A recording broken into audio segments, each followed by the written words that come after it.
আসানসোলে দামোদর নদের ধারে বালিঘাটে গিয়ে বিক্ষোভ ও শাসানি বিজেপি বিধায়ক অগ্নিমিত্রা পালের। বৃহস্পতিবার সকালে আসানসোল দক্ষিণের বিজেপি বিধায়ক নিজের বিধানসভা কেন্দ্রের অন্তর্গত দামোদর নদের দামড়া বালিঘাটে যান। তাকে দেখে বালি ভর্তি ডাম্পার ফেলে চম্পট দেন কয়েকজন ডাম্পার চালক। ডাম্পারগুলি আটকে রেখে পুলিশেও খবর দেওয়া হয়। এরপরই বালি পাচার চক্রের দৌরাত্ম্য নিয়ে অভিযোগ তোলেন তিনি।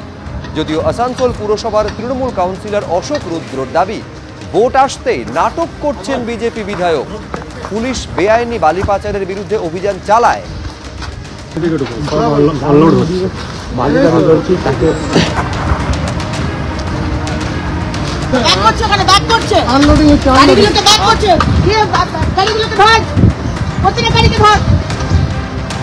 আসানসোল দক্ষিণ বিধানসভায় দামোদর নদী থেকে বালি চুরি হচ্ছে। বহুদিন ধরে খবর পাচ্ছিলাম, প্রেস কনফারেন্সও করেছিলাম, ভাবলাম পুলিশ বোধহয় আটকাবে। তারপর দেখলাম না, পুলিশ প্রশাসন সবই এর মধ্যে রয়েছে। রাত থেকে শুরু করে সকাল অবধি বালি চুরি হচ্ছে। 100 খানা ট্রাক দাঁড়িয়ে রয়েছে, বড় বড় জেসিবি মেশিন নামিয়ে দিচ্ছে দামোদরের মধ্যে। সামনে 26-এর ভোটে কি করে ফান্ডিং তুলতে হবে, কি করে ক্রিমিনালদের পুষে তাদেরকে টাকা দিতে হবে, বোম বারুদ গুলি সব তুলে দিতে হবে। সামনে 26-এ তো করতে হবে, এগুলো জিততে হবে তো। আর সেই ব্যবস্থা মমতা ব্যানার্জি করছে। সামনে এক কথা বলেন, পিছনে এক কথা বলেন। সামনে বলেন বালি চুরি করা যাবে না, গ্রামের রাস্তা দিয়ে বড় বড় ডাম্পার যাবে না, কিন্তু ঠিক সেটাই হয়। কিন্তু আমরা দামোদরকে এইভাবে শেষ হতে দেব না। পাপ্পু মাঝি, বিবেক চক্রবর্তী ইল্লিগাল ঘাট চালাচ্ছে দিনের পর দিন। উনি কি করছেন সেটা উনি বুঝতে পারবেন। উনি মাঝে মধ্যে আসেন তো আমাদের এখানে আসানসোলে, মাঝে মধ্যে এলে এমন কিছু করতে হয় যে উনি এসছেন সেই উপস্থিতিটা বোঝাবার জন্য। ফের পুলিশের একাংশের ভূমিকা নিয়ে প্রশ্ন তুললেন পরিষদীয় মন্ত্রী ও তৃণমূল বিধায়ক শোভনদেব চট্টোপাধ্যায়। উত্তর 24 পরগনা রহড়ায় রাতের অন্ধকারে পুকুর ভরাটের অভিযোগ ঘিরে উত্তেজনা তৈরি হয়। গতকাল খবর পেয়ে ঘটনাস্থলে যান মন্ত্রী শোভনদেব চট্টোপাধ্যায়, আর সেখানে গিয়ে তিনি দেখেন মাটি ফেলার কাজ চলছে। এরপরই পুলিশের ভূমিকা নিয়ে প্রশ্ন তোলেন তিনি। বন্ধ করে দেওয়া হয় পুকুর ভরাটের কাজ। মাটি কাটার যন্ত্র এবং একটি ডাম্পারকে আটক করেছে পুলিশ।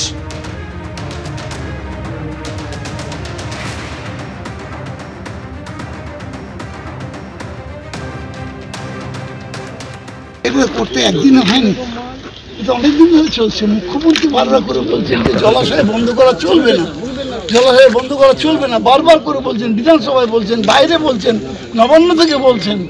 আপনারা তো সরকারি কর্মচারী, সরকারের সব কিছু দেখার দায়িত্ব আপনাদের। আপনাদের চোখের সামনে এত বড় জায়গায় এত মাটি ফেলা হয়ে গেল, এটা আমরা পর্যন্ত কতজন লক্ষ্য করলেন তো?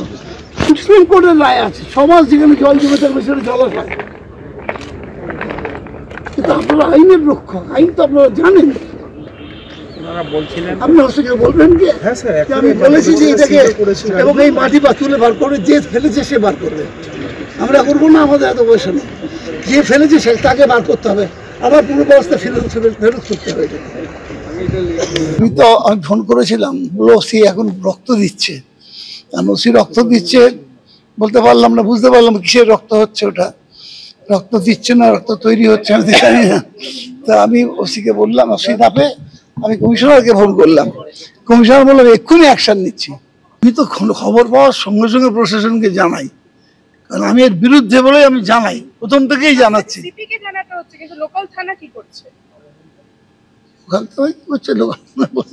জানি না তারা যারা রিমেডি চাইছে তারা পাচ্ছে কিনা তারা বলতে পারবে। কল্যাণী হাইওয়ের দুধারে অবাধে জমি ভরাট হচ্ছে। একটা 4 থেকে 5 লাখ টাকা প্রতি কাটায় একটা রেট ফিক্স করে দেওয়া আছে।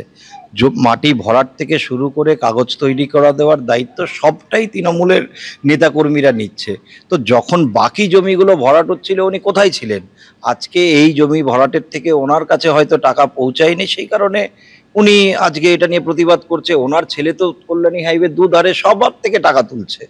ময়নায় বিজেপি নেতা খুনের ঘটনায় আরও এক তৃণমূল কর্মীকে গ্রেফতার করা হলো।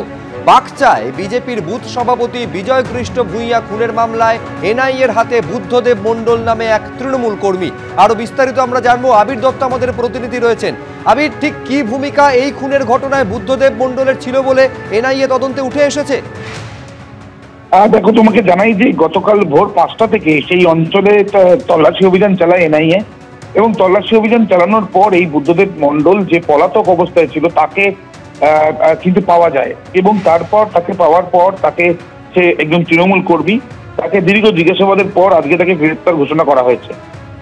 এই যে গ্রেপ্তার করা হয়েছে তার পেছনে কারণ হচ্ছে বিজয় কৃষ্ণ ভূঁইয়া, বিজেপির ময়নার বাগচার সে নেতা, এবং তাকে যে খুন করা হয়েছিল এই যে অভিযোগ উঠেছিল, এবং তার পরবর্তীকালে স্থানীয় পুলিশ এবং তারপরে এনআইএ তদন্ত করে বেশ কয়েকজনকে গ্রেপ্তার করে।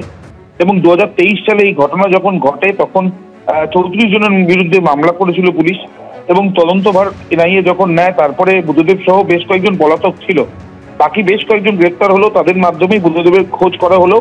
দীর্ঘ জিজ্ঞাসাবাদের পর বিভিন্ন তথ্য পেয়ে তারপরে তার খোঁজে ওই এলাকাতে যায় এনআইএ, এবং তারপরে তাকে কিন্তু ধরা হয়। এবং ইতিমধ্যে যেটা জানা যাচ্ছে যে এই যে ঘটনায় আর যাদের যোগ রয়েছে সেই বিষয় নিয়ে আরো বেশি তথ্য জানার জন্য এই বুদ্ধদেবকে জিজ্ঞাসাবাদ করে সেটা পেতে পারেন, এমনটাই আশা করছেন এনআইএ অফিসাররা। ধন্যবাদ আবির। এবিপি আনন্দ, এগিয়ে থাকে, এগিয়ে রাখে।